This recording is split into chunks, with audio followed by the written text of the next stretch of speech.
Thank you, Kent. Always going to celebrate winning. Proud of our players, finding a way to win again today. I thought we had stretches where we played very well. Still continuing to search for consistency, like every team in America. But I thought we had some tremendous individual efforts. You look at the front court with KJ and Derek in the first half. I believe there were 29 points and 14 rebounds at the break. And then Cam Hayes just continues to play at a high level. Overall, obviously want to win the game. That's the ultimate goal is to go 1-0, but also searching for improvement. And we have not been a good defensive rebounding team to this point in the season, especially on the perimeter. And that's a second straight game. Cam has been terrific there, got 7 rebounds tonight. He had 5 against Wake in the win on Saturday. And we limited them to 4 offensive rebounds after holding Wake Forest to just 1 offensive rebound in the last 24 minutes of that game Saturday. So hopefully we're improving there and making some progress. But a lot of respect for Coach Moten in North Carolina Central. He's won a lot of games, very talented team. They'll contend to go back to the NCAA tournament again this year, so excited to get the win.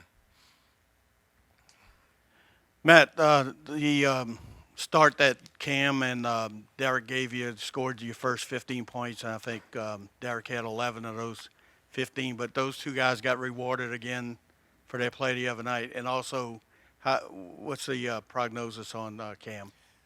The second part there, Cam, just a cramp, so expect him to be fine.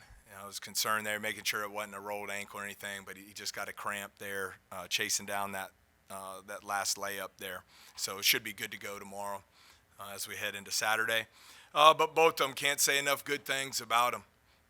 Derek and Cam, again, them going into the starting lineup, it's not a demotion of anybody. It's not anybody getting benched. It's 2 guys who have been very consistent in practice, their effort, their energy, their ability to impact winning. And it's amazing how this works. It's carried over from the practice floor to the game floor. And so really happy for them and the success that they're having. The thing I would mention with Derek, I think you see the 17 and 14, that's great. The 7 offensive rebounds is great.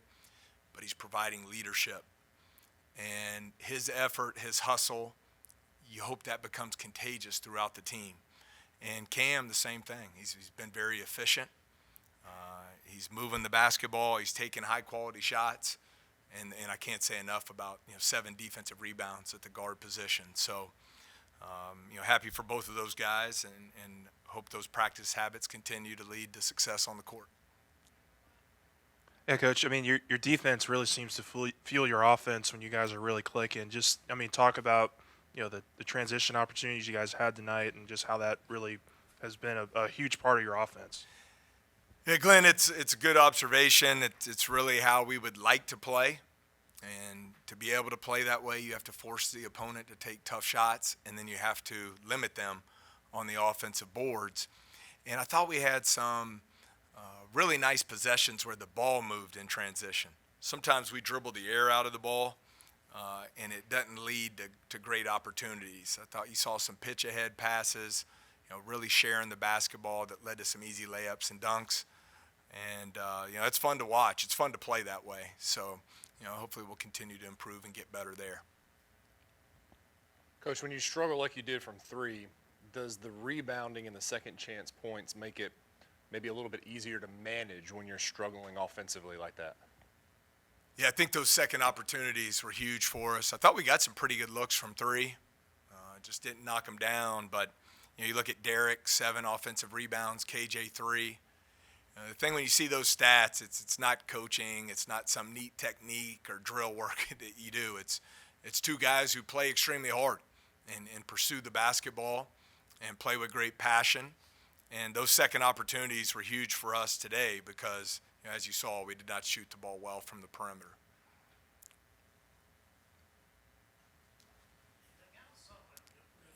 There we go. We're good, Kent. Kent's ready to get home. So another game where you kind of struggle in the first half, and then right around the 5 or 6 minute mark, kind of clicks. You guys went on a 17-3 run here, close out the half. What about that moment of the game, or what's going on in the huddle that everything kind of turns around? Well, they gave us some problems with their multiple ball screen looks there early in the game, and we did not handle it well. We missed a couple rotations, and I think that's when we were around 23 all or so at that point. And so we adjusted our coverage, tried to be more aggressive, and I thought that slowed them down some. And we were able to hold them to 3 points the rest of the half, as you mentioned. And we were forcing tougher shots. They were having to take some pull-up 17 and 18-foot jump shots. And because we were limiting them on the offensive glass, really to Glenn's point, it allowed us to get out in transition and get some easy baskets.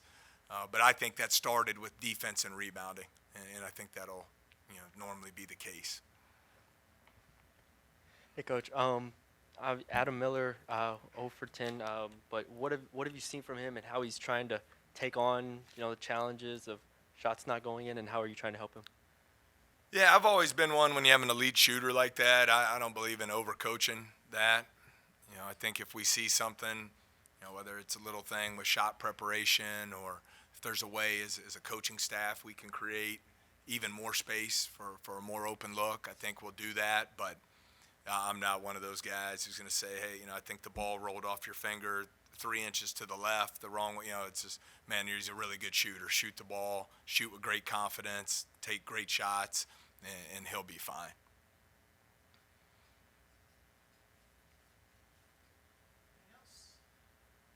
All right, everybody be safe out there. Go Tigers.